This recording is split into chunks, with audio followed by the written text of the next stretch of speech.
Welcome to the Genius Factory. Enjoy the video. You start by opening the Google Drive app and getting straight to scanning. This avoids extra setup. Make sure you are signed into the account you want and give the app camera permission. Position the document on a flat surface with even light to reduce shadows. Once ready, tap the plus button, choose Scan, then frame the page. You'll see a shutter icon. Tap it to capture. This first step gets you from phone to digital in seconds while keeping image quality high. After you capture a page, Google Drive auto-detects edges. Use the corner handles to refine the crop when it misses a border.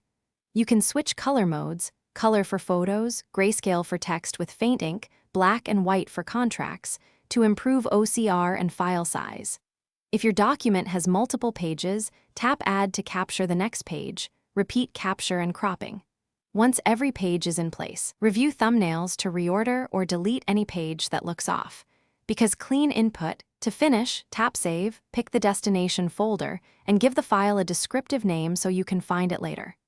If you need editable text, open the saved scan with Google Docs to run OCR. It extracts text into an editable document. Make sure to sync if you want access on other devices.